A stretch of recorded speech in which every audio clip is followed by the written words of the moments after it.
I happened to be in New York for a training, but committed to go in studio every single day, no matter what else we had going on. And the one class I couldn't get that I really wanted was a Sunday Alley Love class. And it was Sundays with Love.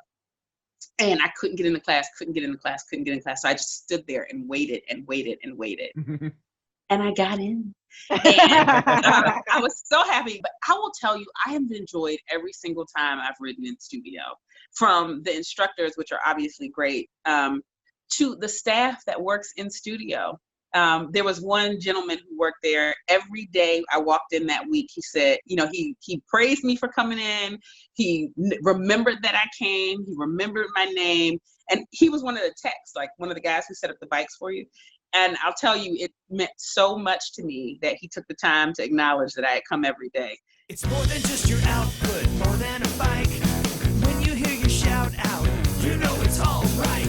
Put on your magic pants and let's go. We're cruising into the power zone. Clip in, set yourself free. Come on and take a ride with me. You know what you need to know and what's it all about.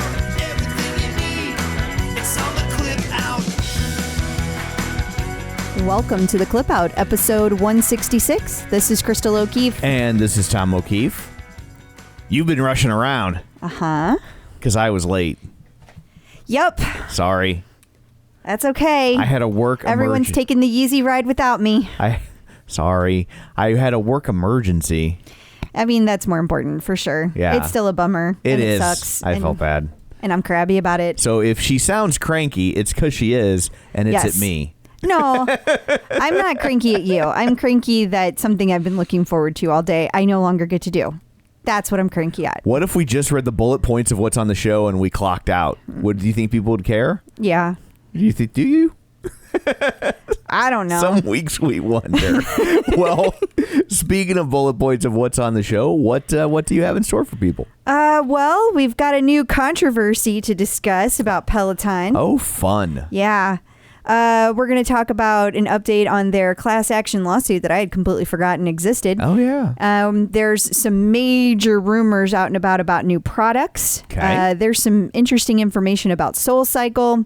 We have information about past instructors.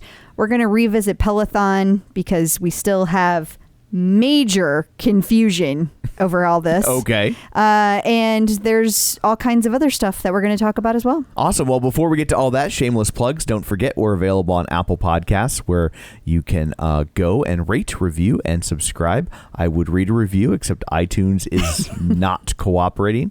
Shocking, I know. And he's not going to make me wait any longer. No, I'm not going to wait. I'm not going to do that.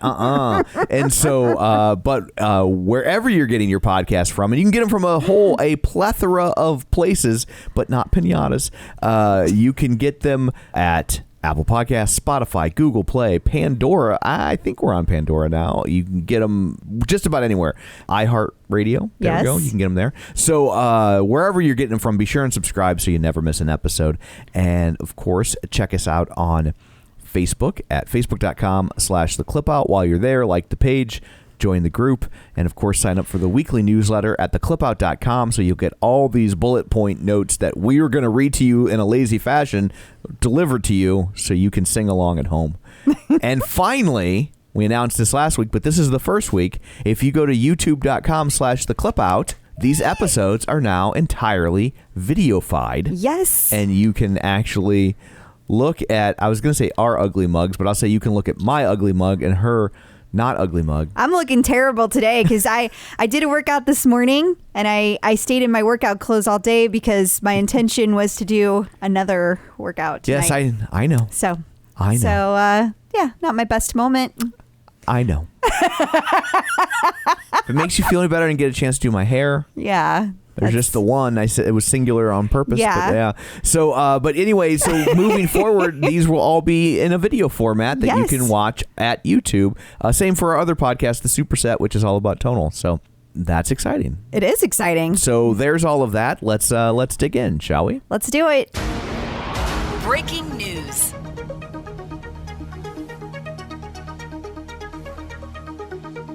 So we have a new controversy of sorts. We do. Yeah. We do.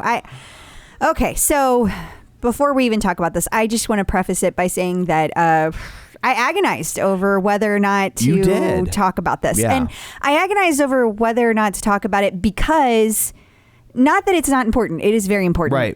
But because it's been kept very private up until thus far, this moment. Right. And I think a lot of people are going to get upset. And so it's going to create a lot of bad feelings, and I hate being the reason that people are having bad. I mean, there's so much bad right now. That's a difficult pool to wade into. But that being said, when we were discussing this amongst ourselves, we kind of landed on the fact that if our role here is to report on things that are going on in the world of Peloton, to not talk about this seems like it's choosing a side. So it made more sense to report on it. Yeah. So that being said, Here we go. All right. So here's the deal. You guys may or may not know that there was an image that was posted pretty publicly by a lot of people during Black Lives Matter. The ramp up as that was really taking off. Not like it's an isolated moment, Black Lives Matter, but no. But as that really kind of caught steam recently, there was a photo that it happened. Viral. It was taken during a protest. I believe it was in DC, and it was. I don't even remember the woman's name. I'm blanking. I'm totally blanking on her name. But she was there with a man. So it was not that race matters in this particular context. So it was a black woman. I believe she might have been biracial. Okay. I did not do a 23andMe, but she was talking to an older white gentleman, and they were like deep in conversation. And at first blush, it looks like kind of a touching moment. And the reason that was relevant, that their race is relevant, is that because this was all about Black Lives Matter, it was a touching moment of an older generation making amends or building a bridge, coming to the support of, like, it's a touching image. Yes. ... Right. Until you realize, you discover that the gentleman in the photo is a known conspiracy theorist / Holocaust denier. So that puts things through a different prism. Okay, so why is this Peloton related? It's Peloton related because Leanne from our UK Peloton, she posted this image, and she was in support of Black Lives Matter. And so one of our members from the Jewish community, there's a Jewish Peloton page, if you guys are not aware. I think a ton of people are, but we haven't talked about that in a long time. It's been a bit, yeah. They posted, they sent a private message to Leanne and explained to her that this is not necessarily representing what she thought it was. Right. Like, she may not know that. Hey, FYI. Right. Like, this guy, this isn't as cute of a photo as it looks at first blush. And, like, nobody expects her to, like, have a 10 most wanted list of pictures of Holocaust deniers. Right. I mean, how could you know that on site? Right. The average person does not know that. Yeah. So, I don't know what the gentleman's expectations were, but what I do know is that Leanne's response was not great. Like, she was just kind of dismissive. She was dismissive of the issue and focus more on and these things are always difficult because you hate to have it turn into a contest of, like, my side is more grieved than your side. Right. And so, but she was kind of dismissive and took the tact of, like, well, I'm focused on Black Lives Matter. Sorry that guy is a D-bag. Right. I am paraphrasing. Yes. In totally. Tom fashion. Yeah. I translated that into Tom, just to be clear. And so, but the gentleman followed up again. Right. And then she blocked him. And I want to be clear that the screenshots that I saw had nothing in them that indicated, like, that he was rude. Like, he wasn't coming in hot. No, not at all. So that really upset this gentleman. And just to be clear, rightly so. And so he then reached out to Peloton to kind of plead his case. Right. And Peloton responded with a corporate-ish response. And then Leanne posted an apology of sorts. It was very focused, again, as you said, about her original message, Tom, on Black Lives Matter. Right. And she did not embrace the opportunity to talk about that yes, what happened to and continues to happen to Jewish people is a thing. Right. She didn't validate his concerns. Right. It was just like, yeah, that's awful. Anyway, Black Lives Matter. And and again, there's nothing, we're not against supporting Black Lives Matter. That's where it gets so dicey, especially for a couple white Gentiles. Right. And so, but yeah, like it wasn't the best phrased thing. And the part that felt official, like really icky to me, was that she posted the apology on her Instagram story, not an Instagram post. So for the people who aren't on Instagram, that means they disappear in 24 hours. Right. So so if you didn't see it, you didn't see it. But like she didn't unblock this gentleman, and she didn't reach out with a personal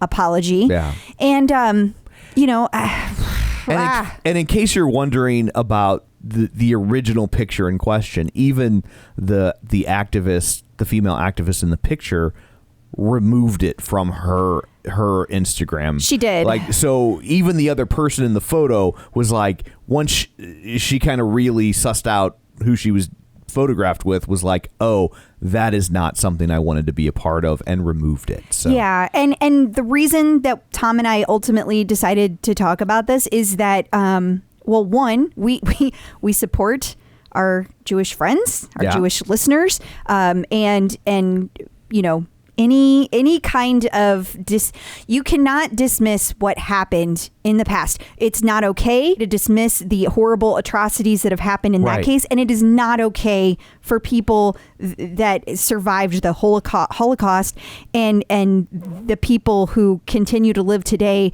with hatred and slights and mean things said, and it gets ignored. Right. It gets ignored, and so ultimately, I don't know what will come of this. I am not trying to start up a whole thing, but I was asked to bring this up, and we felt it was the right thing to do. Yeah, I mean, like we said at the top, if we're here to talk about Peloton, happened. This was a big story in Peloton. So for the week. Yeah, definitely. So, anyway, there's everything you need to know about that. Oh, no, that isn't all they need to know. Sorry. I forgot to mention. Now I have to issue an apology. No, but I want to mention that Chase Tucker is a great example of how it could have been handled without any of this being directed toward Chase. Totally separate issue, but he saw this issue happening with the activist, not the specific issue with Leanne, but just in general, the activist. And he talked about on his Instagram how, you know, hate is hate, and that he is no, like, you're not my friend if you are hating on people, regardless of what that hate is about. And so, you know, I believe that the Jewish community is really happy to see that, and they are fully supporting Chase, and they will be showing up big time on his classes in the future, because that meant a lot to them. And I get why. I do too. Just wanted to give Chase the credit that he is due. Yes. Shifting gears. Yeah. There's an update on the class action lawsuit that we forgot about. Yeah, I had totally forgotten that this was a thing. I mean, do you remember how many posts came up and it was like, are you upset that Peloton deleted rides? It's so bad I got them. I know. I mean, that really is bad. Yeah. And it was on Facebook and it was on Instagram. I mean, they must have spent as much money as they're going to get on this class action lawsuit. Yeah. So for those of you just coming to the Peloton world, you may not even know that this is a thing. Totally. We talked about it so long ago.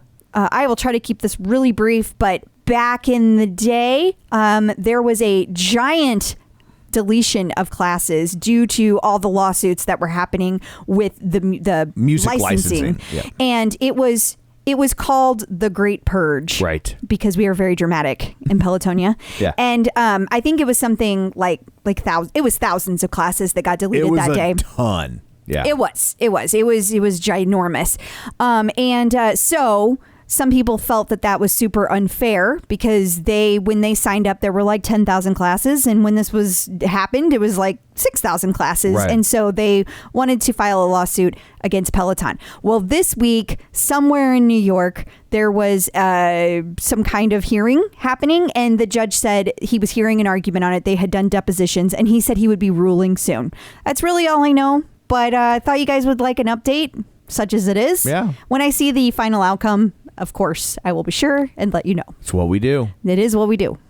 So we had a source send us some foreign intelligence. Yeah, there was an article that came out of Taipei, I believe. Yeah. And so it was a little hard to read because it was, I had to read it with my Google Translate on. Right. And you can only translate things to a certain degree. Totally, yeah. There's some things lost in translation. Right. And but here's the gist. Because that's where the manufacturing companies are located. Right.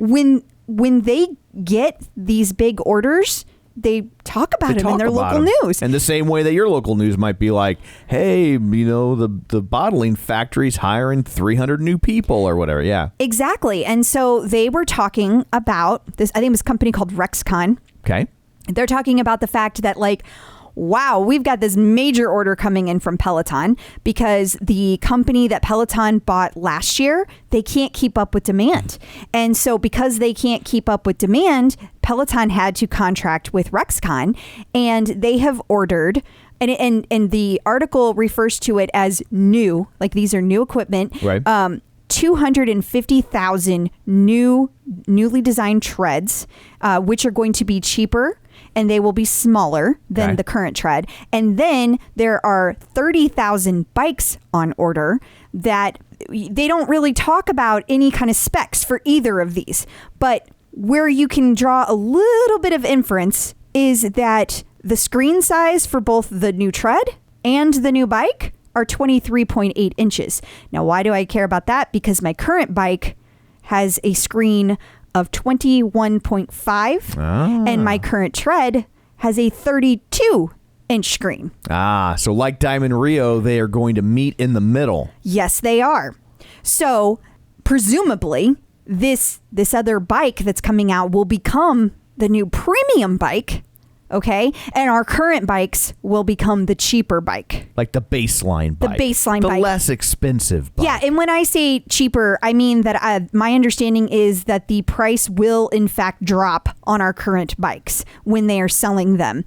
I do not mean that they will replace them with less quality materials. So I am specifically talking price. And this is all in response to what John Foley has been saying for a year and a half. This makes perfect sense. He's been saying better, best is where they're headed. He has been saying that they want to democratize fitness. He has been saying that they have new products in the pipeline.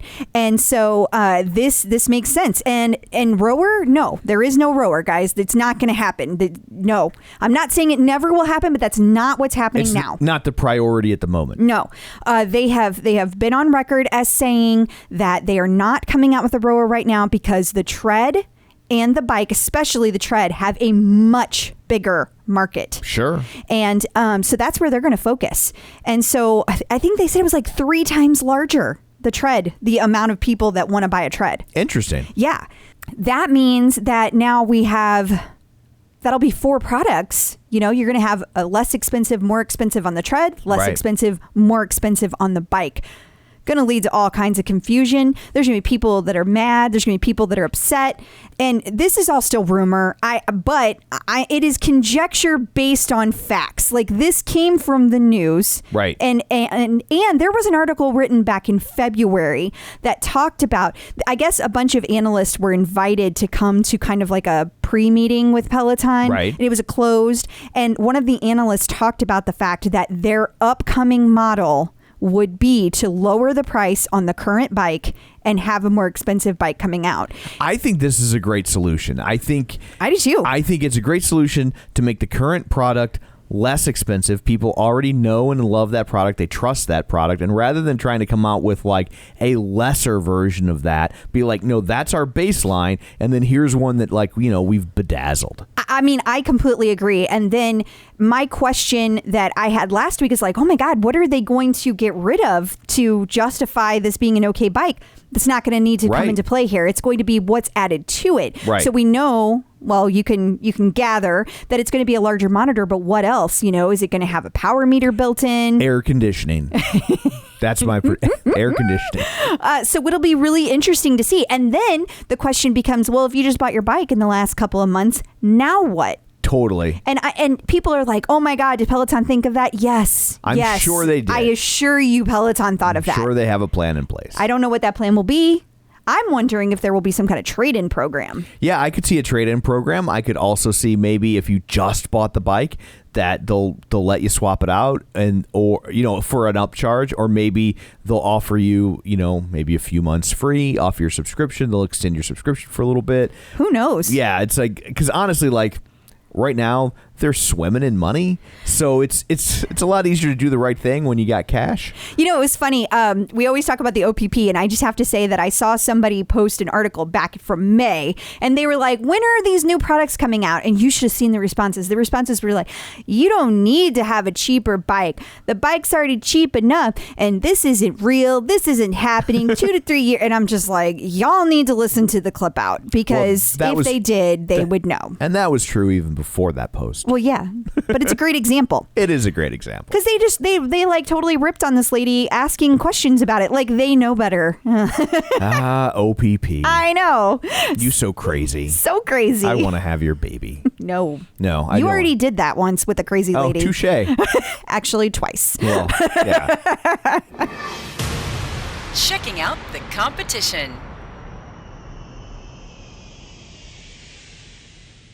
SoulCycle had an instructor walk out, right? Storm out in a huff. Huff quit. Sounds dismissive, like she was mad. wrong for doing it. Oh, but yeah. Because I was like, well, what, mad? Yeah, she was. She was mad, yeah. But I don't think she had the moment to storm out because there's no in-person classes. So she quit on Instagram. From what I understand, it was their largest followed instructor. Yeah. Which also was interesting because she had like 10,000 followers, which is a ton.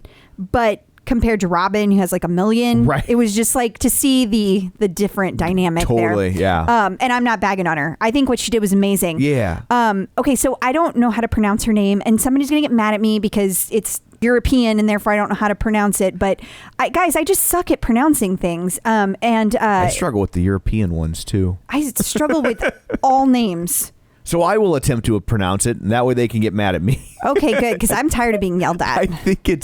I think, and I apologize if it's wrong, Soeuraya Wilson. Okay. So I hope Wilson. Does that sound right? That part looked familiar. How about you pronounce the first name, I'll pronounce the last name. We'll just split it in half. That seems fair.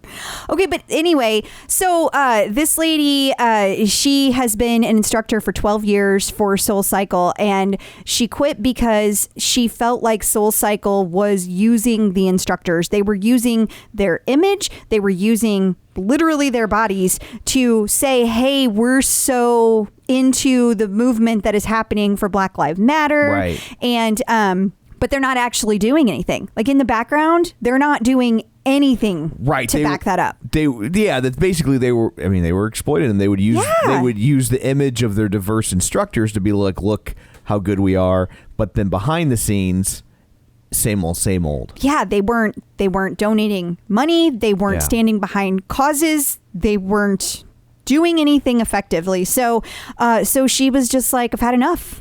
And that was that. That's a ballsy move. It is. And I my hat's off to her. Yeah. Very brave. And it sends a huge message. It sends a message to a lot of people. Yeah.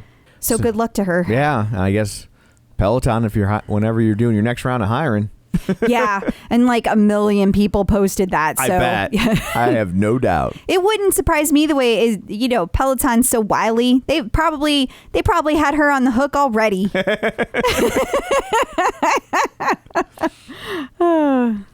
So everyone was wanting to know what happened with Jennifer Jacobs. Where did she end up? And we now have an answer.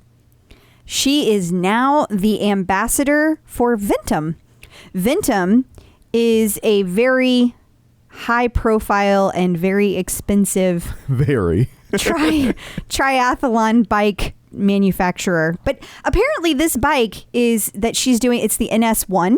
Okay. And apparently you can train indoors and outdoors. Now, I didn't do enough research to know if that means like you set it up on a trainer and you do indoors, outdoors, or if it like does something special. Not clear on that. But she's going to be the ambassador, and you can follow along as she trains both inside and outside. And for those of you that are curious, because it came up in one of my posts, yes, Matt Wilpers does wear Ventum gear quite often, and that is because one of his tri-bike is a Ventum. Okay.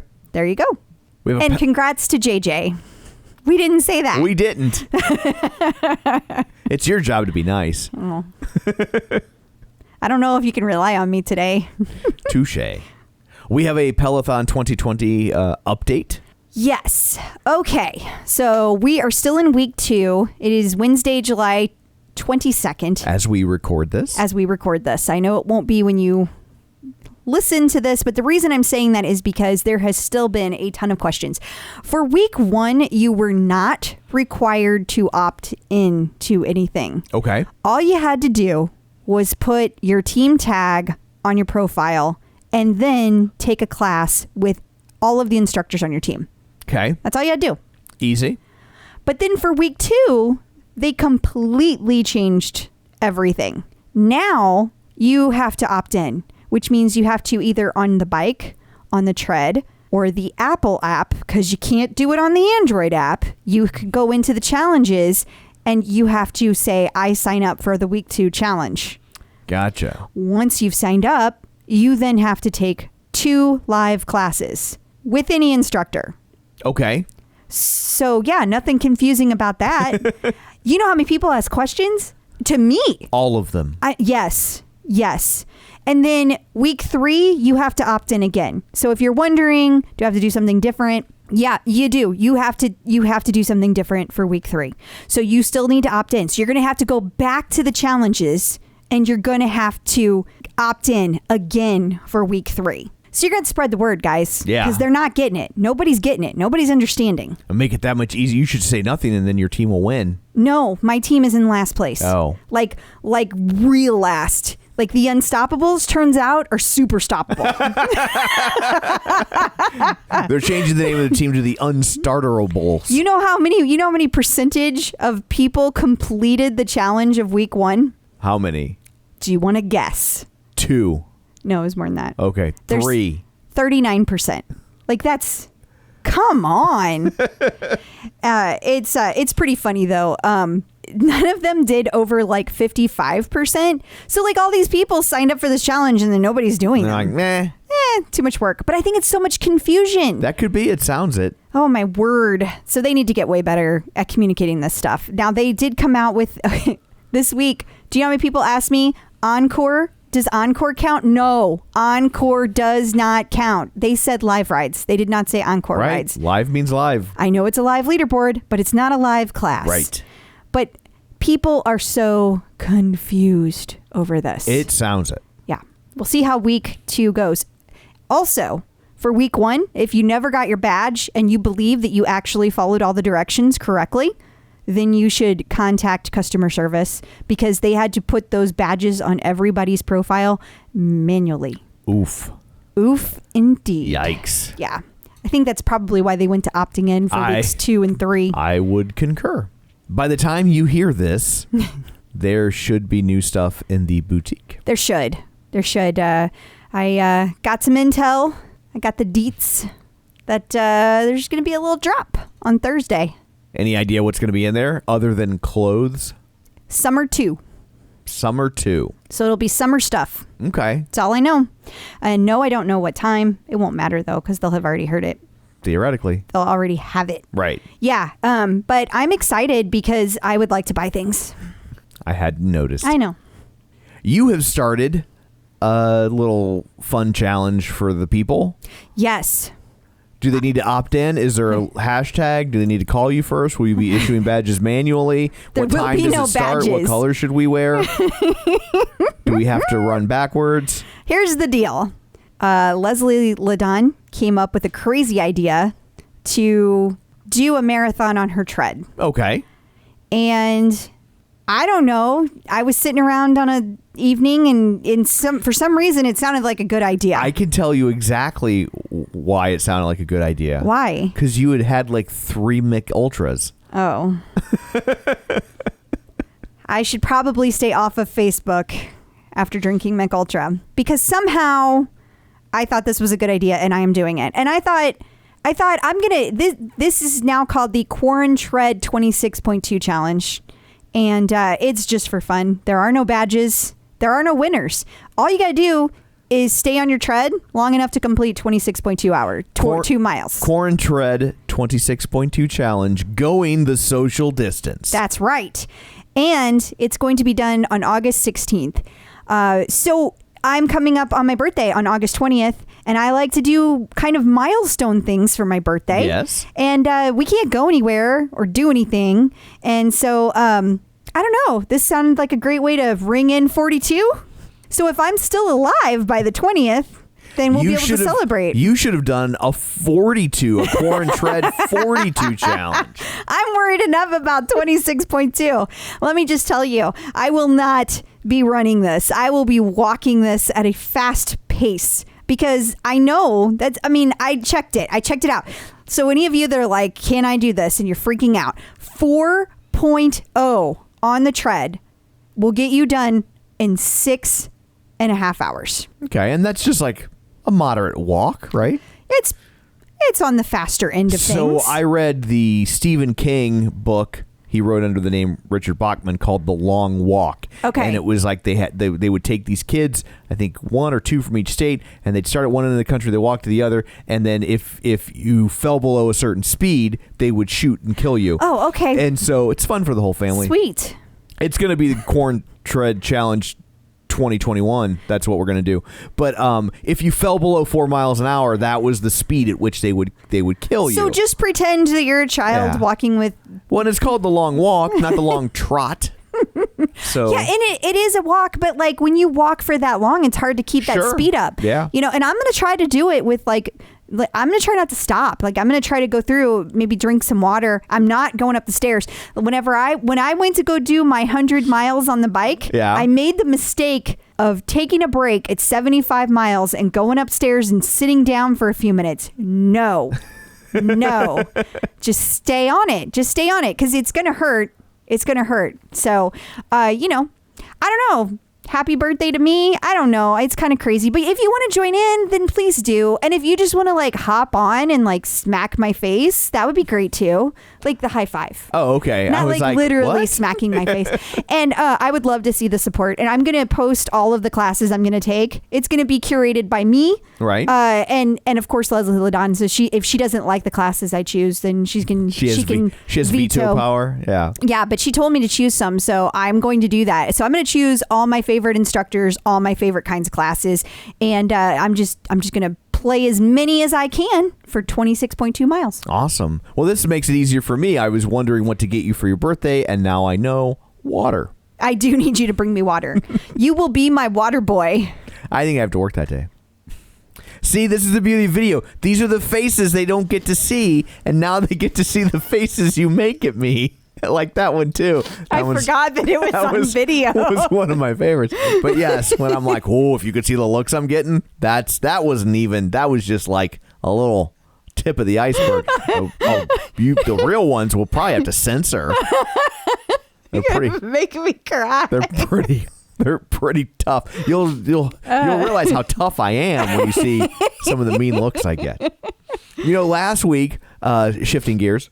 So last week we had asked, like, hey, do people like the Jenn Mann thing? Yeah. And we got some really nice feedback. We got some people that it's not their thing. It's not their thing, and that's okay. But by and large, the feedback was very positive. Yeah. And so we appreciate that. And I have to apologize because I think I was mean to everybody. I know I was in a really crabby mood whenever I did the episode last week. There's been a lot of things to be crabby about lately. And I was like, nobody answers my questions on the newsletter. And oh my God, I think I guilted like a ton of people into responding. Well, there you go. So, thank you to everybody who responded and took the time. And it's nice to know because we don't want to waste her time if people are like, she's got so much going on. She was just on TMZ this week talking about Kanye. She's a way bigger deal than we are. Totally. So we're very grateful to have her. So we don't want to waste her time if people aren't digging it. So glad that by and large people seem to be digging it. And speaking of,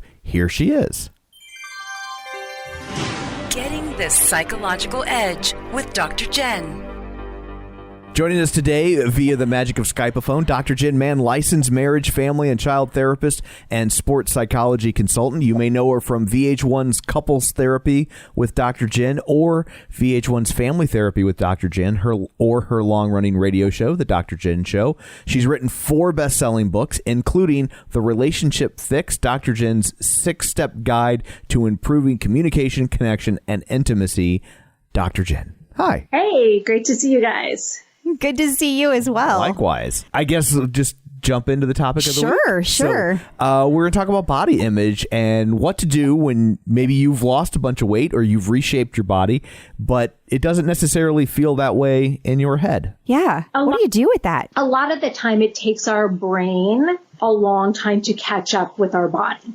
And especially if you are someone who has had a little body dysmorphia, and I think, who doesn't in this day and age, especially women, but I think everyone at this point. And, part of all of that is kind of reality checks of, checking like your clothes, they're fitting differently, being able to look in the mirror, being able to look at pictures. I've talked with you guys before that when I had an eating disorder, which I had for about a decade, my weight ranged by about 70 pounds.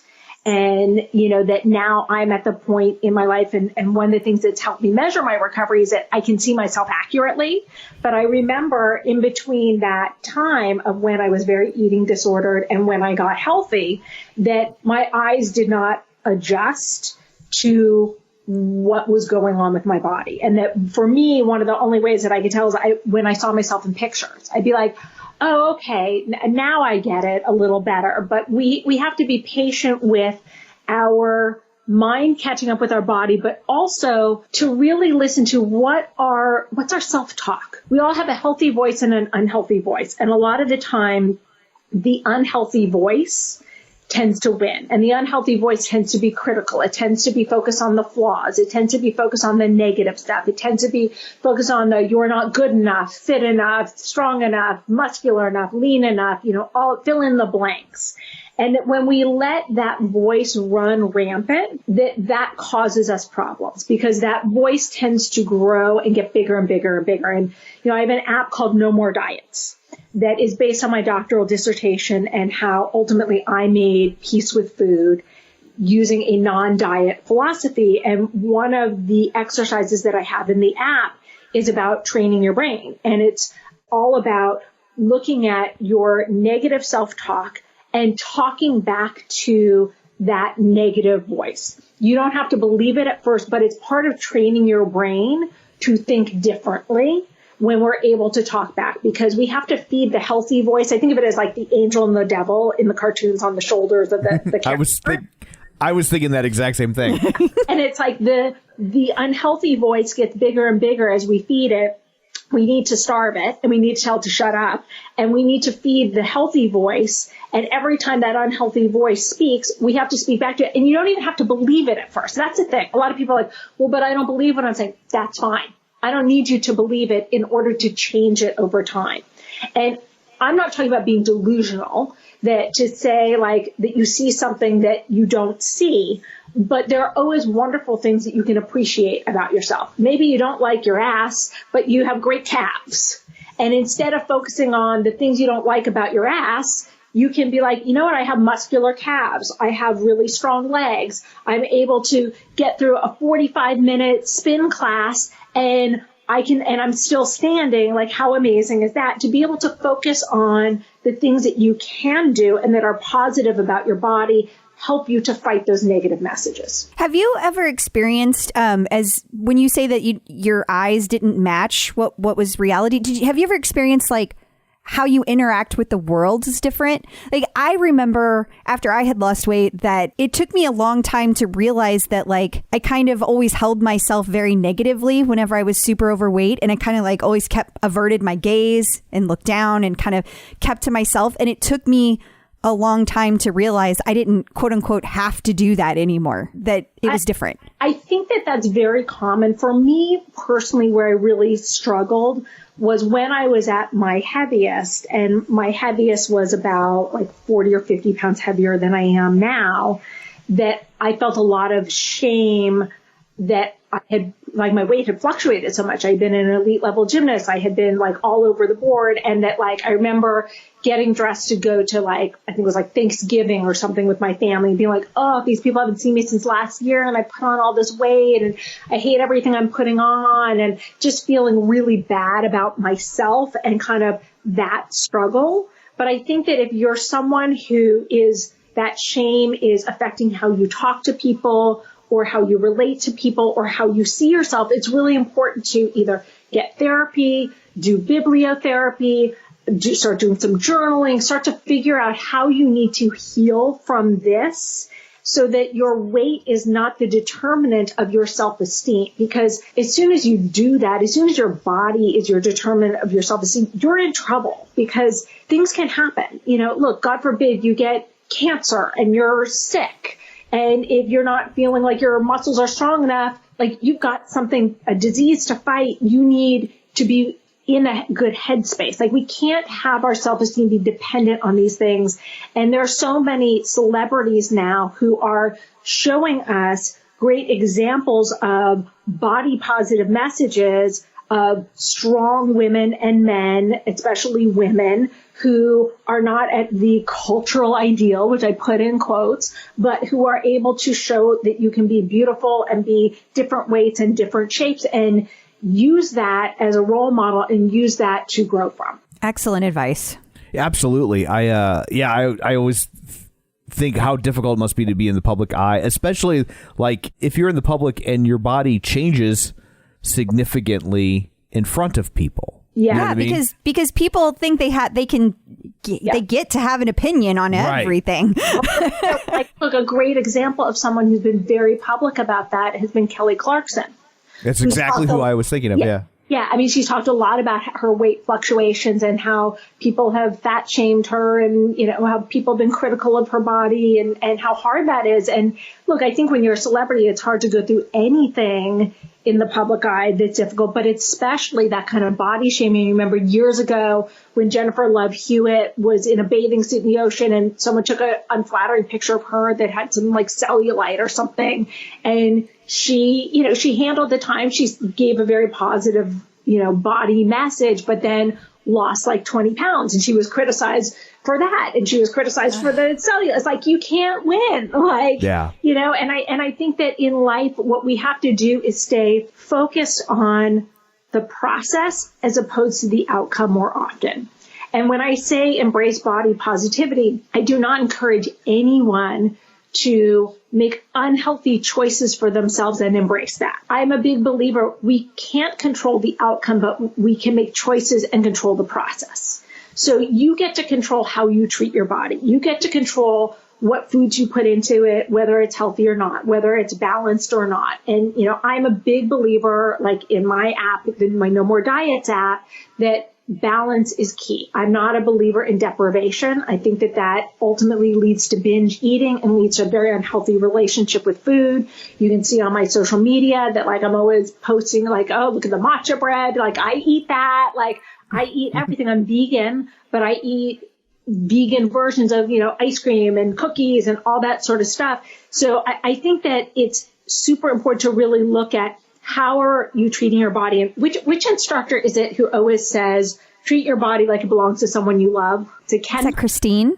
Oh, okay. It might be. I was thinking Christine, but it might be Kendall. But I think it's such a great motto, and that it kind of gives you a little distance to kind of go okay, well, how would I treat myself if I really love myself? And it's, when we starve ourselves, that's punitive. That's not a loving gesture. When we deprive ourselves, that's not a loving gesture. To treat ourselves like we love ourselves, to me, is to eat a well-balanced diet, to exercise in moderation, to make good, healthy choices. And that's what we can control as opposed to the outcome, how much you weigh or how your thighs look. Yeah, people will say stuff to themselves that they would never say to someone else. So true. That is so true. Yeah. So thank you so much for taking time to join us. Until next time, where can people find you? They can find me on all social media, Facebook, Twitter, Instagram, Snapchat, even TikTok at Dr. Jenn Mann, 2 N's on Jen, 2 N's on Mann. Thank you. Awesome. Thank you. Peloton in the news.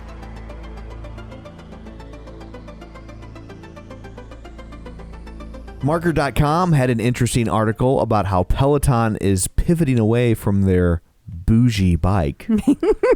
I feel so old trying to say bougie like I'm young enough to say bougie. Bougie. Bougie. Bougie. Yeah. I felt weird about saying it too. Yeah.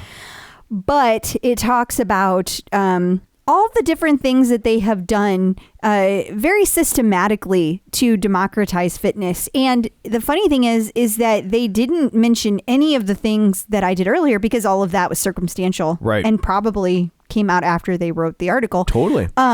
So this article is all about like how they lowered the price of the app and how they have changed, you know, the way that like it used to be whenever you were on Peloton that like if you didn't have a bike, you weren't really part of the club, and Right. that has completely changed. So it kind of talks about That's awesome. all of those things. Yeah, like if you do anything on Peloton, you're Peloton. Right. But it also means that it has changed how people consume Peloton. So remember back when I first got the bike and everybody like the way that you consume Peloton was to do as many classes as possible in a given week. Right. Well, now it's like, okay, well, you might do a meditation class and maybe a strength class and you're a Peloton user. Right. Maybe you didn't touch the bike at all. Just to show you the difference in those two worlds, this week I put out my schedule. I said my own schedule for this week, and I didn't have a bike class built into it. And somebody actually said to me, "No bike." Yeah. Yeah. You Because don't gotta. I'm focused on the running because I'm preparing for the Quarantread challenge. Right. But then somebody reminded me the Yeezy ride was coming up, so I had to make a change, And which then has I now was been late. changed again. Anyway, back to this. So like how people have consumed Peloton has completely changed. It's no longer Just a bike. It's no longer just a bike, and it's no longer how many classes you take that make you part of the community. So it's just very different. Absolutely. I think it's a nice evolution. I agree. And if the rumors that we're hearing are true about them lowering the price of what will become the baseline bike, that's another major step in that direction. I agree. It's your last week to possibly win a FightCamp. Oh my gosh. So I did that kickboxing workout the other day. I saw I helped you make a boomerang. You did, and you did a great job. Well, thank you. And wow. Okay, so I thought I was tired Yeah. when I did the boxing classes. Yeah. Nothing compared to the kickboxing. I would think there's kicking. And you know what? I thought I was getting my leg up high for that video, which you took at the beginning of my workout. Right. Okay, by the end, they were like a foot high. Like I was like, You were kicking them in the shins. yeah, it was sad. And I was like, oh my God, I need to work on my stamina. My strategy to win this kick fight is shin splints. So we are giving away a FightCamp personal gym, which is a nice setup. You get the bag, you get the gloves, the trackers, you get the wraps, you get and then you get a year's subscription to it. Yeah, what a great deal. All for the price of nothing. You just got to go to theclipout.com/FightCamp and answer a question, which is typically not too terribly difficult. Like one time it was a true or false question. Like if you get it wrong, just type in the other one. Like this isn't. Shh. You don't got to be a math surgeon to figure that out. A math surgeon. So So go to theclipout.com/FightCamp to enter the contest. There's also all sorts of ways to get extra entries if you are so inclined. So you can share it with friends or follow them on YouTube or what have you. So you can follow us on YouTube, which would enable you to watch this instead of just listen to it. It's an old-timey phone that you're listening to it on. People watching will get that joke. So anyway, yeah, you should check all that out. And if you want more information about Fight Camp, go to joinfightcamp.com. Last week, Jess Sims was on the Hurdle podcast. She was. I didn't get a chance to listen to it, but tons of people sent it to me and said it was amazing, which does not surprise me. Makes a lot more sense. You mentioned this to me during the week. I thought you said a turtle podcast, and I was like, what does Jess Sims know about turtles? And then I thought, who am I to judge? Maybe she knows a lot about turtles. Why would I just assume she doesn't know anything about turtles? That seems rude. What? She's super supportive of the Pello Tortoises group. Well, that's nice. No, hoping you guys come out of your shell. Oh my God. No, she was on Hurdle, the Hurdle podcast. It makes a lot more sense in retrospect. It does. You need to enunciate. Maybe you need to clean out your ears. I don't know. It's about 9:15, I think. What? So make sure you check that out so you can hear Jess Sims. Not talk about turtles. Correct. Tunde had a celebrity ride-along class with Al Roker. Yes. Last week. Which is weird. I thought during the week you said Bram Stoker. And I was like, well, he's been dead since the 1800s. I mean, I love Dracula as much as the next guy. Unless the next guy is Nosferatu. But this makes more sense too. Yeah. Yeah. I'm really questioning a lot of things that I tell you now. Well, like, what are you agreeing to? It's your enunciation. Or I think it's... You say yes to things, and I'm like, what are you saying yes to? If you think I'm talking about Bram Stoker. I don't know. I said yes. Exactly. That's all that matters, right? No. So this was Tunde and Al Roker. They also did an Instagram live before they did the class, and this was last Thursday. So if you haven't had a chance to take it, you absolutely should. Tons of fun. And then Kristen Mcgee posted a neat picture this week. Apparently, she was on an episode of 30 Rock. I cannot get over this. And how did you not know, of all people, when you met her when we were in New York, and you know all. Yes, I stood. Well, she was like on it for like 2 seconds or something. But you know all the pop culture things. This was your big moment to be like, hey, aren't you the girl from married Jason Sudeikis on 30 Rock? Yeah. No, I missed it. Well, if you guys didn't know, Kristen McGee married Jason Sudeikis on an episode of 30 Rock. I was pretty shocked, if you can't tell. I can tell. I'm surprised you heard. I thought you meant that McGee chick from American Idol. Oh, my God. And then while we're going around the bend, Jennifer Garner did an Instagram live with Chelsea. Yeah, Dr. Chelsea Roberts. So she's our newest yoga instructor for those who haven't had a chance to take a class with her. She's amazing. But yeah, she was on Instagram live with Jennifer Garner. How about that? What the heck? Yeah. That was amazing. So if you haven't got a chance to check that out, you need to get over to Instagram and check that out. And then Peloton has a new video featuring several actual users. Yeah, and they're cracking me up because yet again, it highly featured the Mills, right? John and Erica, and then it also featured May. Oh, awesome. And so we've interviewed both. They've been in Peloton commercials before, like their online social media commercials. And this was like a whole huge feature about all of the community. It was so cool. And May and the Mills had quite a big part in the film. That's awesome. Yeah, the film, like I'm 80. Yeah. Do you also use a billfold? Are you going to put the milk in the ice box? No.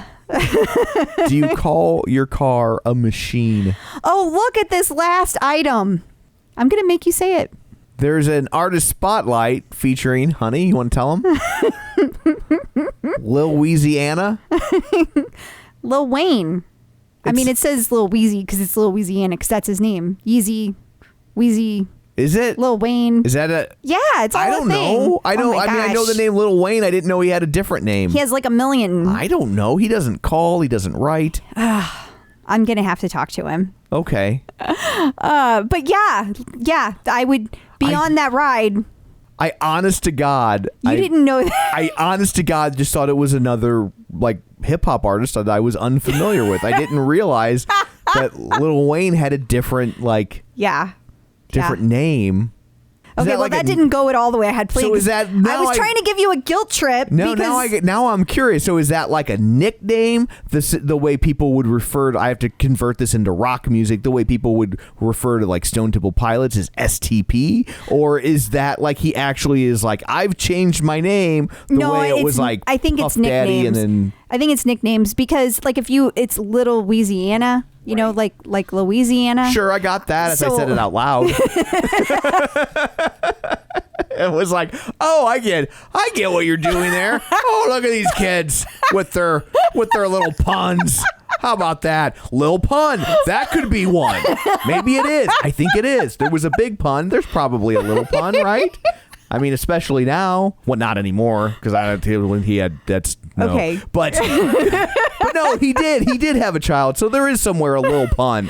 I was correct. Oh my God. And I only know that because it was an entire season of Slow Burn. Okay, I just wanted to give you shit because I'm supposed to be on the ride and we're doing this instead. And I was trying to make you feel bad and it all went awry. Oh, yeah, it was late. Yeah, you were. So hey, there's a whole bunch of classes with Lil Wayne. The people who like hip hop probably want to punch me in the face right now. Yeah. For knowing so little about hip hop. I mean, but it's just not your genre. I'm a rock guy. Yeah. You know. also know lots of classic rock that I don't know. Classic rock. I know. We're not getting started. I'll kick your butt on classic rock. I know. Okay. So there's all kinds of classes to take over the next couple of days. There's full body strength. There was a run with Robin, a boot camp with Chase Tucker, a HIIT cardio with Rebecca. And tonight there was, a ride, 45 minutes ago. So, well, I guess you can go take that Lil Wayne ride. Since I missed the Louisiana one. Yeah. Thanks, Tom. I'm going to hit the T's in it. Lil Wayne. Just to make myself even older. Now who has a billfold? And the ice box. Except my billfold is empty because the boutique dropped a new line. Checking in with the Peloton community.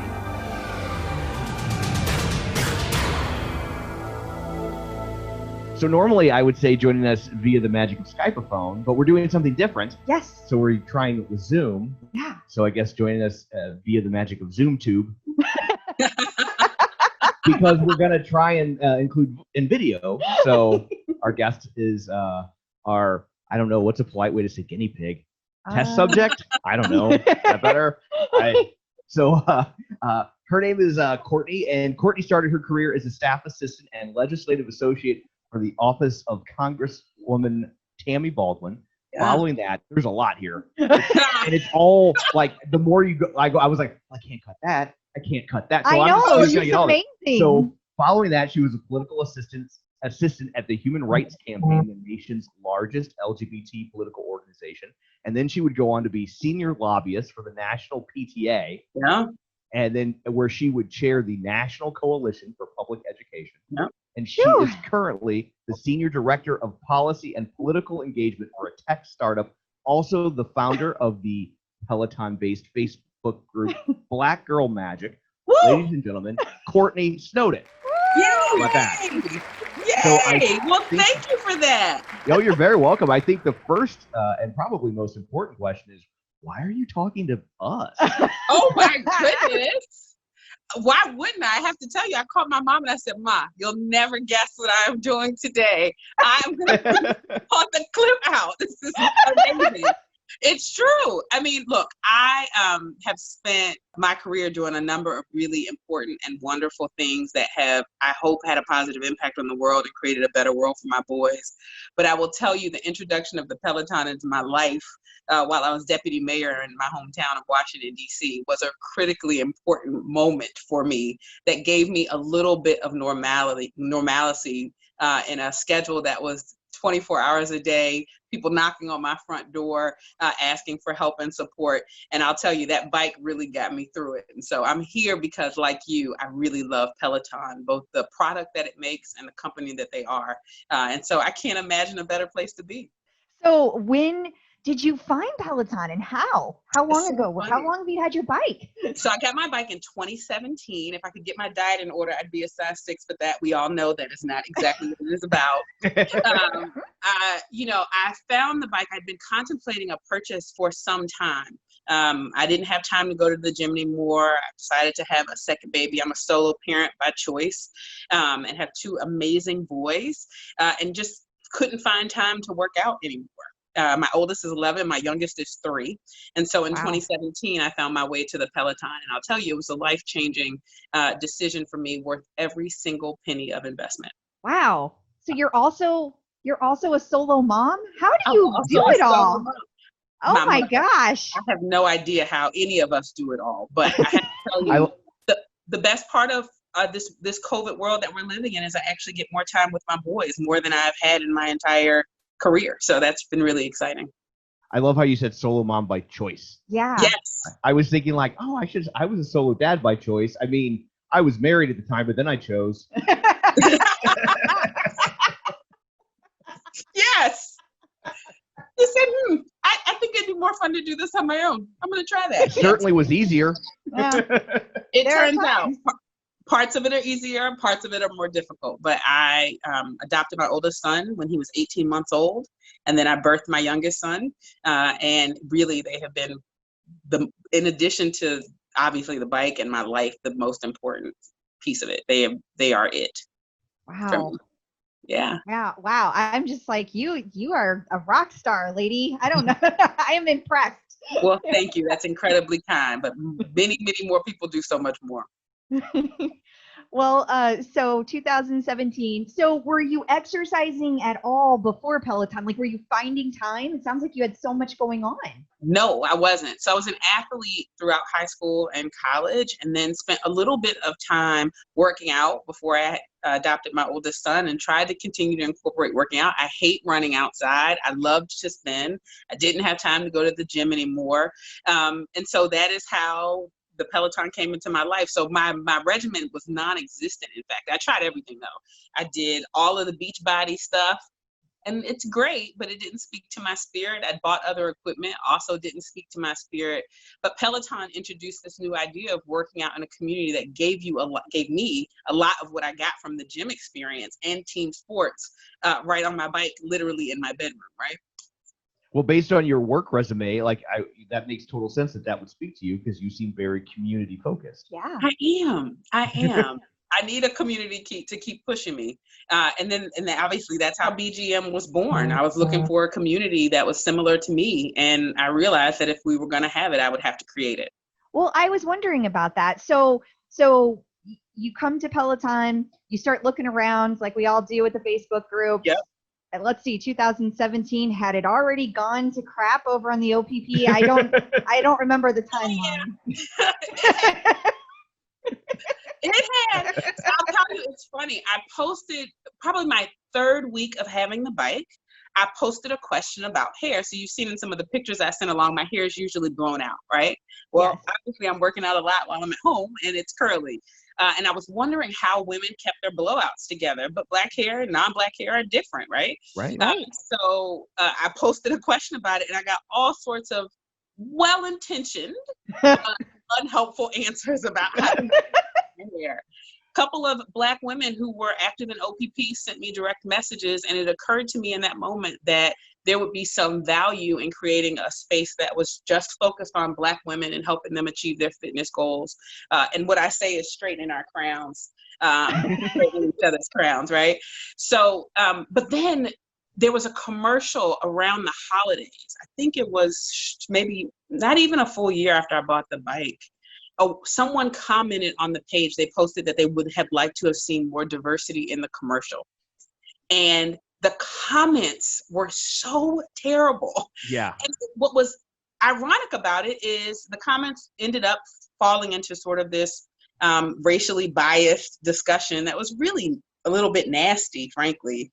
And the poster who posted it said, but I didn't even mean that. I actually meant size diversity, right? Thousands of comments, many of which were off-putting. And I didn't completely wash my hands of OPP at that time, but I did stop visiting the page and decided it was critical that we really develop this community. And so we went from about 4 people to about 7,000 now. In fact, last week we've grown by 1,500. Wow. That's crazy. Yeah. Wow. Good crazy. Yeah. So why the influx in the last week? Because so much is going on in our world. There's just a lot of people talking about all the different race discussions. And so your group's probably coming up a lot in those discussions. Yeah. So I think a couple of things. I think one, obviously, over the time that folks have had to shelter in place, basically, people have been looking for an exercise outlet, and obviously Peloton is a really great one. And so we've seen a lot of people purchase bikes in the last 3 months. 1, 2, I think I was talking to a friend of mine this weekend, actually, who's has been very engaged in the professional fitness world, and she was remarking, now that she's gotten her Peloton, that this group have been able to galvanize something pretty special, in that it's a community for Black women who are deeply engaged and care deeply about fitness. And the professional fitness world isn't particularly diverse. Also, one of the things that I love so much about Peloton, the instructors are so diverse, right? You got Alex, you got Allie, you got Kendall, you got Robin, you got Cody, right? It's just, and obviously I could go on and on with Tunde and sort of everyone, and Matt Wilpers, who I love to death. We got to work on his music, but I love him to death.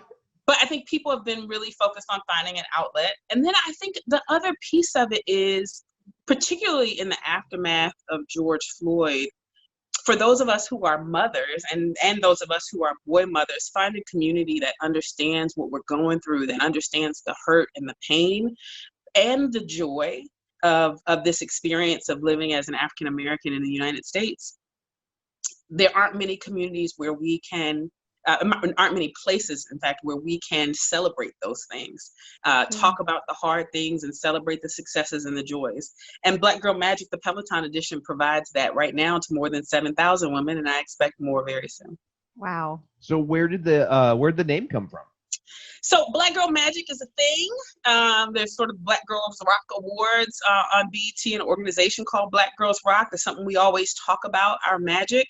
And I thought, what would be catchy, catch people's eye, and importantly, really express who we are? Black Girl Magic. And because it's such a ubiquitous phrase, it's used so often, I needed to make it clear that this particular Black Girl Magic experience was about the Peloton bike. And so Black Girl Magic, the Peloton edition, was born.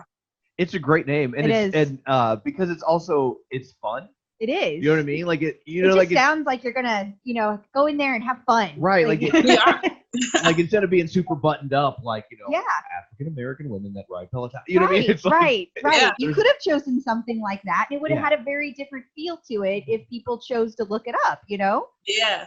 Well, I think all people are magical, but I think Black women are especially magical. And I'll tell you, there are 5 of us who make this group work.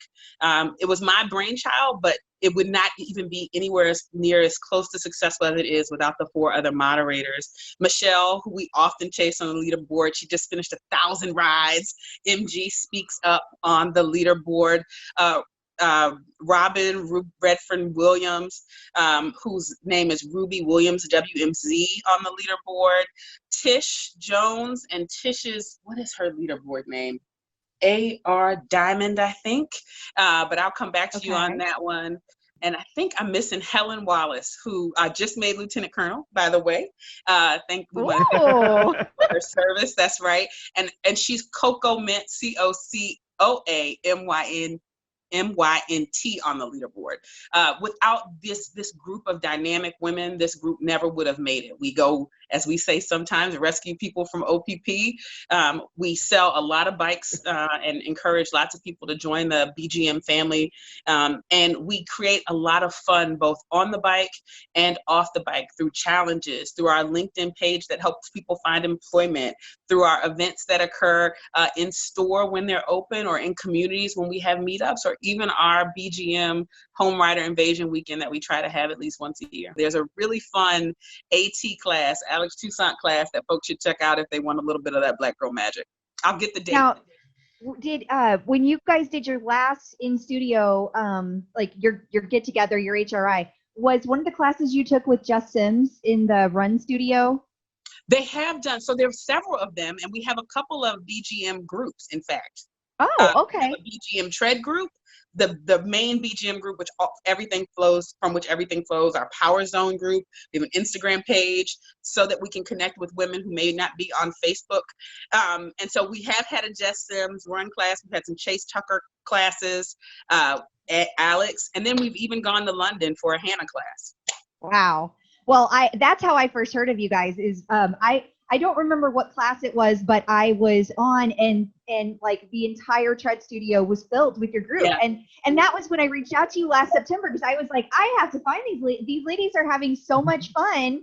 I need to get them on the show, because this is a blast. Like, I was so jealous. I was at home. The energy coming through the screen was incredible. Whenever I struggle to get on the bike, I pick one of the BGM in studio classes and rock with it. And it gets me back motivated to be on the bike every day. It's almost like an in-studio experience. Well, I have another question. So can only, like, can you only join if you are a Black woman? Is that the only way you can get in? That is the only way you can get in. So I need to stop hoping that I'll get in. You can just have friends who tell you about the fun we have, but you can't get in. Okay.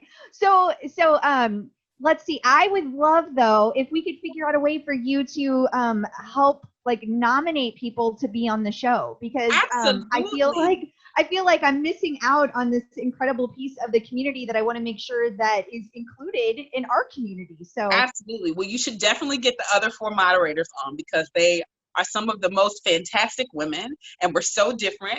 And sometimes we don't fight, but we have conversations that are always spirited. And then, of course, disagreements. Yes, but we don't disagree. They're just spirited discussions where we all come to consensus at the conclusion. But the beautiful thing about BGM is it's also created these other opportunities. There's now the Black Peloton Riders Group, which is the co-ed group. They don't have 7,000 members yet, but they're on their way. There's a Women of Color group that was started because other women of color wanted to join the Black Girl Magic group. And while we support all women and all women of color, this group is for Black women, but there are other groups. And so we want to make sure we're highlighting those groups too, because everyone needs to find their community, and maybe people have multiple. I certainly do. I'm a Black lesbian, so I have many communities and I'm a big girl, and I'm over 40, right? So there are a number of groups that I can identify with, but this one really has my heart. Yeah, I mean, and there are all sorts of groups that are, targeted to certain people or absolutely. religions. Yeah, or absolutely. Yeah. So, yeah. I mean, it only stands to reason. It does. I mean, I love that about Peloton, that it's kind of like you have these big inclusive groups that can cross over everything, like the OPP. It doesn't matter, as long as you have a Peloton, you can be part of it, right? But then there's all these subgroups that no matter what your interests are, you can find a group that fits it, And it's like you said, it's like a Venn diagram, right? Like you can touch a lot of different circles. Absolutely. Absolutely. That's what I think is really unique about the Peloton experience. That is, it has in such an amazing way galvanized these various communities all around 1 or 2 products, right? That have and really has been game changing, I think, for a lot of people. Are you in Montana? No, we're in Missouri. You're the in other Missouri. N-word. Yeah. Another N-word. So you're in Missouri. I've been to Missouri a bunch of times, but honestly, how else would we have met but for the Peloton bringing us together, right? That's absolutely the magic of this thing that John and his team have created. And I'm just, I'm really excited to be a part of it.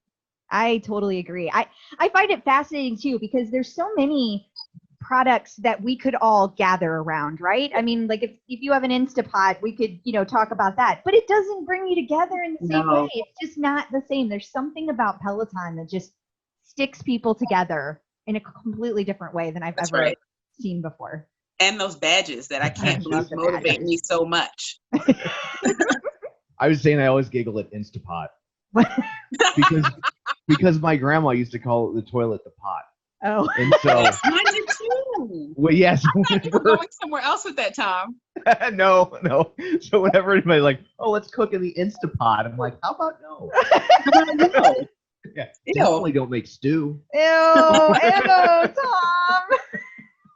So you said that that you feel like you guys have sold quite a few bikes. So do you find that people are joining before they even have a Peloton, or are they app users who then just get sucked in as people are wont to do?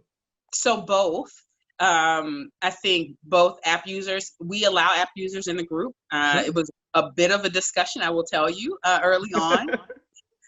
But we did. I think we know what your right thing to do. Yeah. So that's the problem with using video is we know what your position is now, even if you don't say it. It was the most ridiculous thing. What do you mean app users can't join the group? Of course they can join the group. I don't have a tread. Sometimes I'm an app user for the tread. So look, I created the damn thing, okay?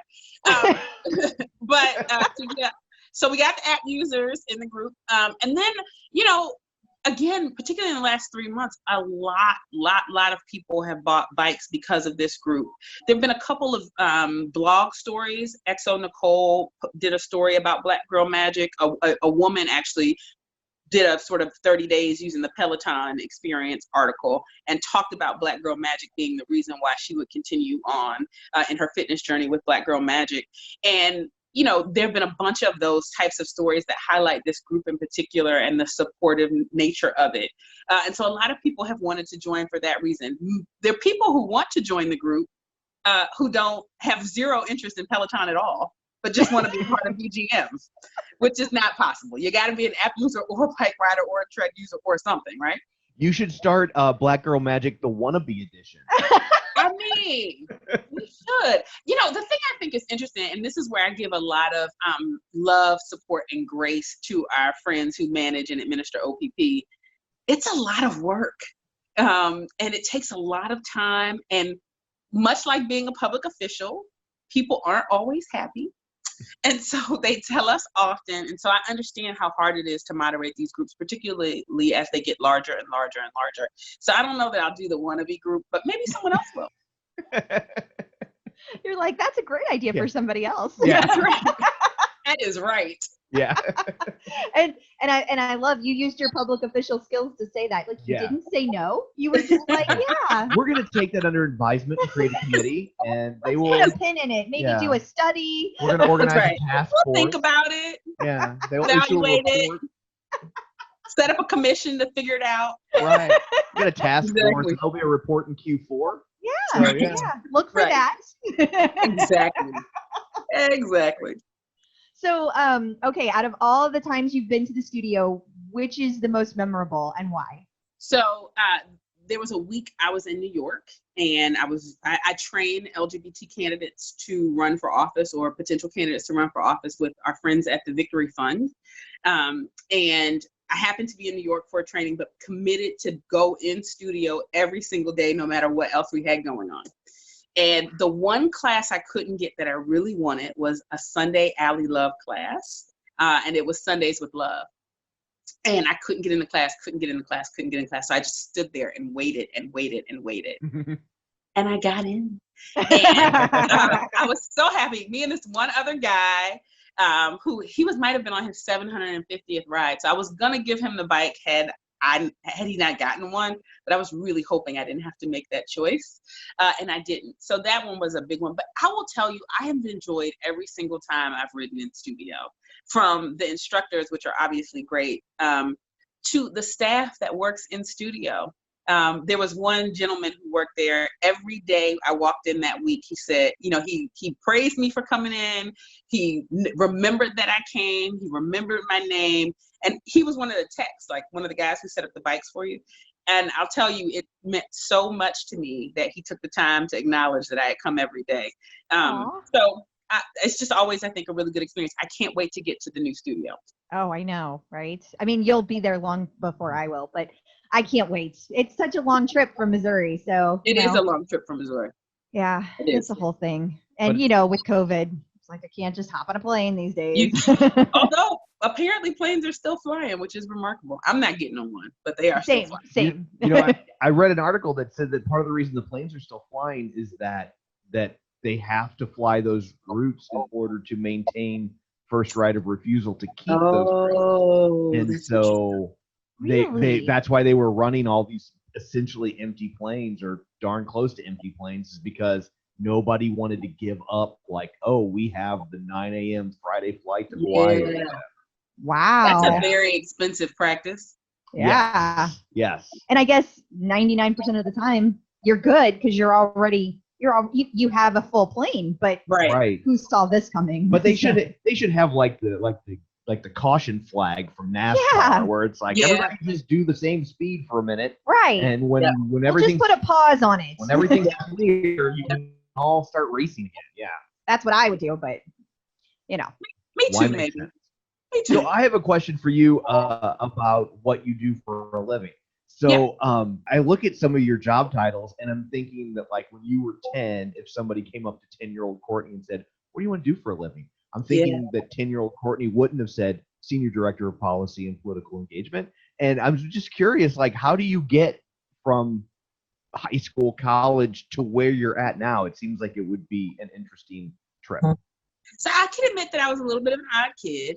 So when I was 5 years old with my dad, I started working on political campaigns. I can remember walking in T-shirts down to my ankles, knocking on doors and passing out campaign literature to people as they went to the polls to vote. So it's been a practice in our family for a really long time. I always thought I would be a Supreme Court justice, actually. And Thurgood Marshall was my hero. In fact, someone emailed to me recently. When I was a young Girl Scout, Thurgood Marshall died. And I cried on the ski trip bus, the bus for the ski trip home the entire way. I must have been like 11. I don't even know how old I was. And maybe 13. I was in junior high. And my friend was like, "You are the oddest kid ever." But I always thought that's what I would do. I knew I would always be involved in politics. And I'll tell you, I came out in college and thought that I would not be able to have a political career as a result of it. So I was in college from 97 to 2000. And back then, being gay still wasn't that. It was still a little, But I went to the Wisconsin Democratic Party. I went to undergrad in Wisconsin through this leadership weekend for young Democrats. And I met a woman named Tammy Baldwin, who happened to be the first openly LGBT, but really just the first openly LGBT person ever elected to Congress. And I met her and I said to her, "I will staple papers in your office if you let me come and intern for you." And I cried, she didn't. And she said, "Call my office." And I did, with some persistence, call her office. And in fact, I did intern for her that summer in her district office. And then when I sent her an invitation to my graduation from college, and she offered me a job. Wow. Yep. And so I graduated on a Sunday. I started in her office on a Monday. We drove from graduation back home to DC, and I started working for her on Monday. And she taught me so much. I'm so grateful to her for both the leadership she continues to display in the state now as a senator, but also, and importantly, for the leadership and the education that she gave me as I pursued public service. Wow. That's awesome. It is. She's pretty amazing. I don't remember what I wanted to be when I was 10, 11, 12. I do. I'm pretty sure it wasn't a project manager, though. Did you even know what it was? Yeah. No. I was an odd kid the other direction. I knew I was the same way as I wanted to be a disc jockey. Yeah. That's story. And oddly enough, our stories, except yours is way more professional, are very similar in that I weaseled my way into an internship at a radio station. By being very persistent. And then got offered a job at the end of my internship. So, and then from there on, it was radio and concert marketing. I always tell young people when I talk to them, much like you, when you see something you want, you literally just have to ask for it. 9 times out of 10, someone will help you achieve your dreams. You just have to give them an opportunity to help you. You did it, I did it, and it works every time. I definitely agree with that. I think she just called me a young person. Don't get too excited. I don't think that's what We were she all meant, young but at I'm one gonna point. take it. Right, yeah. She said once. Right. Once. Once. Once upon a time you were Very- young, right. Tom.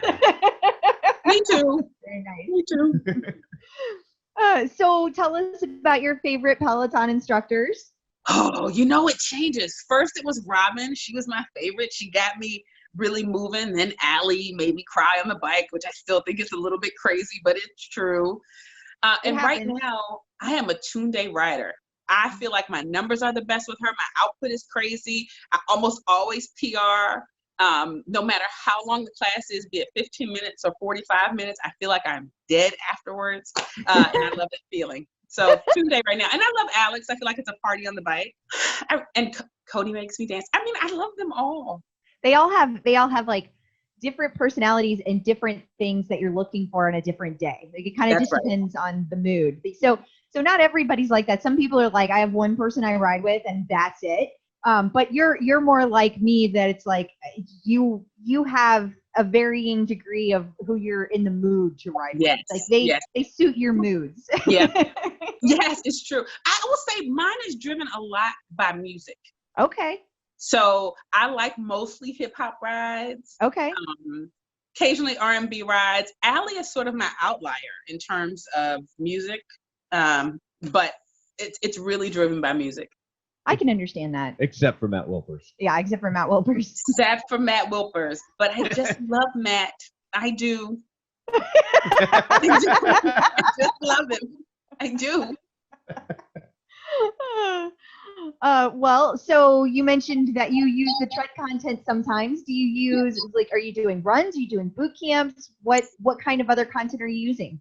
So I've done a run or two. I am probably getting a tread when they open the world back up to tread sales and delivery. But I use actually a fair amount of off the bike content. Last night I couldn't sleep. I did a sleep meditation. We always, right now, BGM has a core challenge. And so we have every weekday we have a core set of exercise, a core class that we're required to take. We start on Mondays with a 5-minute and end with a 30-minute one by the end of the week. Oh. Tough.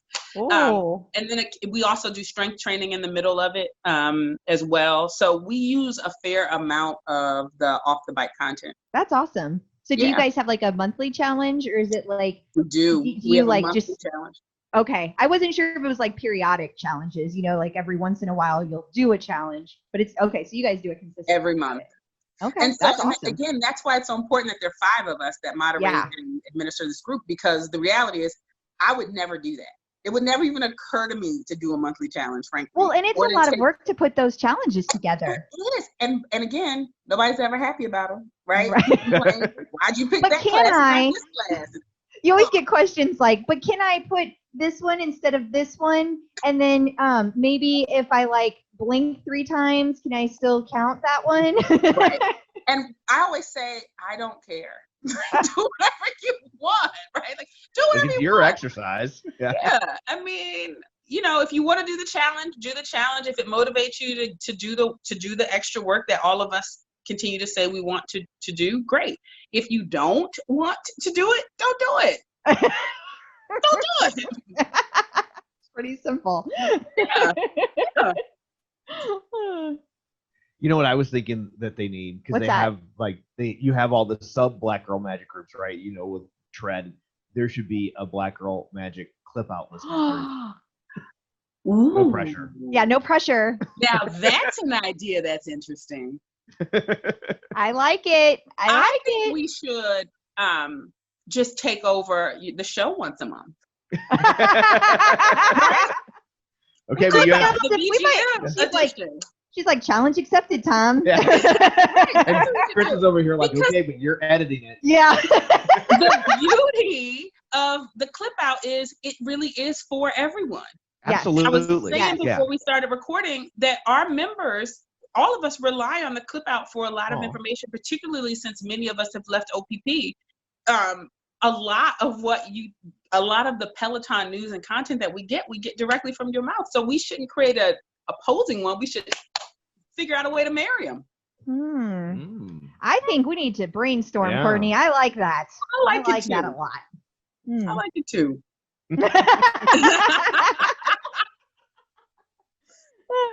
So have you said your leaderboard name? Did I miss it? I don't think so. Can I tell you the story about the leaderboard? One of the questions Absolutely. I know you're going to ask me is about what my advice is to new Pelotoners. And this is my advice. Think about your leaderboard name. My first leaderboard name was C-Love52, which was my radio name in college. It was C-Love. My birthday's May 2nd, C-Love52. Okay.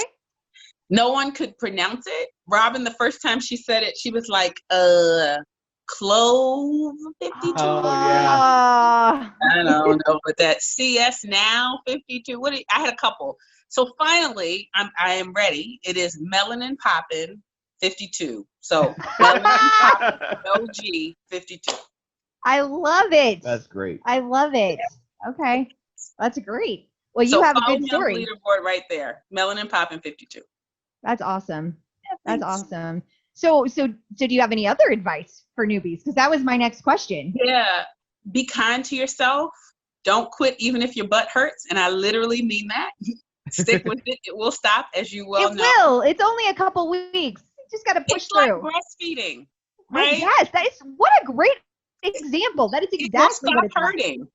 I was gonna say I don't know much about this, but you shouldn't breastfeed with your butt.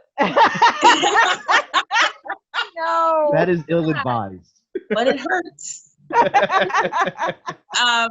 And then I think really take advantage of all of the components of Peloton as a tool in your life, right? I think a lot of women in the group sometimes are nervous about doing strength training, and it's a really important part of the experience and allows you to work different body parts and muscles, and allows you to get stronger, particularly for the bike. I'm sure for the tread too. I'm not a runner. I'm trying to become one. I'm just not one.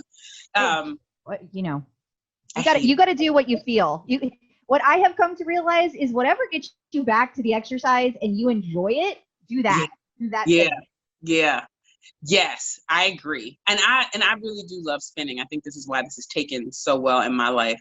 The other thing I would say is we do something that we used to call Death by 10. Now we call it Live by 10. And now it basically is the Tour de Peloton. But we will do probably 2 hours and 30 minutes of 10-minute classes. That's great. And it gives everyone an opportunity to sort of experience every instructor as a group. The first time we did it, I thought we were crazy. Why would anybody do this?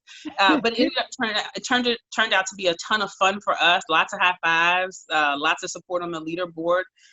But also importantly, it gave us all an opportunity to work with instructors that we hadn't ridden with before. And I would say the other big piece of advice I would give people is to really take advantage of the diverse list of instructors that exist at Peloton. Do a Chase strength training class or a boot camp, or get to know Adrian, of course, our new guy, or do a meditation or yoga class with Chelsea.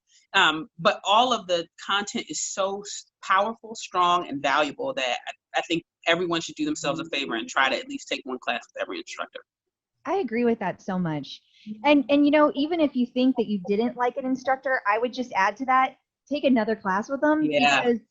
Because sometimes you're just in a mood, or maybe they're in a mood, Yes. or, not that they're ever rude on the bike or, any content, but just like maybe it just didn't come across for you that day, Yep. So Yep. always take it a couple times. Like dating. It is like dating. dating. Yeah. Thank God you gave me a second date. Well, Tom, I hear she doesn't have to share her bike with you. She does not. So I'm very gracious in that regard. That You are is- welcome. That is what I would call that. Yeah. We have a lot of folks in BGM who are two bike homes because they don't want their spouses touching their bikes. Really? That's funny. But I get it because you would, if you did ride the bike, Tom, you would never put the settings back right. It would drive me nuts. Like, I can totally understand that. Yes.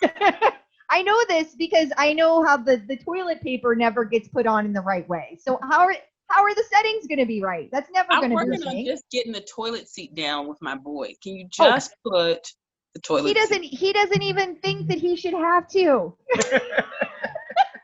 I know. Just not fair. It's just not fair, Tom.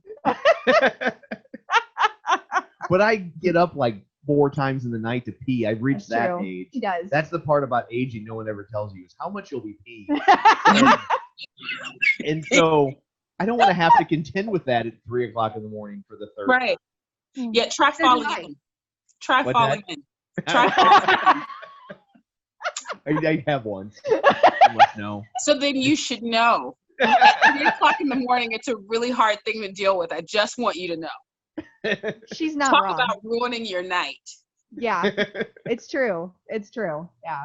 That'll wake you up. It will. Yeah. It will. And maybe the break your water's cold. neck. The water's Well. cold. It's a long way down. It's an Instapot. Oh no. It all comes full circle. Full circle. We love when that happens. Circle of life. We love when that happens.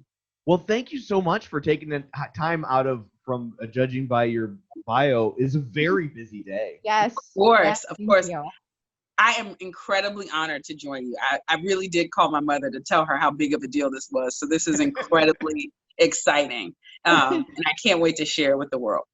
Oh, thank you. Well, thank you. You And- are so sweet. And before we go, just remind everybody where they can find you if you would like to be found. Oh, yes. On Instagram at CR Snowden, like Edward, no relation, SNOWDEN 52. And on Twitter, and I'm CR Snowden 52 on Twitter as well. Okay, awesome. I'm sure people will come find you. And I'm not sure exactly when this will be up yet. I don't have like the date figured out, but I will be in contact to let you know ahead of time. I can't wait. I know the ladies will be excited. That's awesome. And yeah, we definitely want to line up getting some Yeah. of the other admins. Yes, yeah. If you, You could have to. put me in contact with them, that would be fabulous. I will put you on an email with them when we hang up. Awesome. That's Thank awesome. you. Thank you so much. You have Thank a you great so rest of your much. night. You too. Thanks, guys. Bye-bye. Thank you. Bye. Bye. Well, I guess that brings this one to a close. What, pray tell, do you have in store for people next week? We are going to talk to Todd Bohannon. So he is a relatively new member of the Peloton community and right out of the gate taking on a huge challenge. He is going to take all 5 of the volcano rides that Christine put together. They're all climbs. 5 hours of Gotcha. climbing back to back. You know, I will say this about the volcano rides. So climbs sound like the difficult part, right? Because if you go the other way, you're going downhill, but now you got to worry about the lava catching up with you. So what I wanted to say is that Todd turned this into a fundraiser for Friends in Action. Next week, you're going to hear all about why he chose that. But in the meantime, there is a GoFundMe listed on our Facebook page, theclipout.com/Facebook. Please feel free to check it out. And if you are so inclined, give a little. And you actually said it backward. It's facebook.com/clipout. What did I say? You said clipout.com/Facebook. We've embedded the entirety of Facebook into our website. That's how important we are.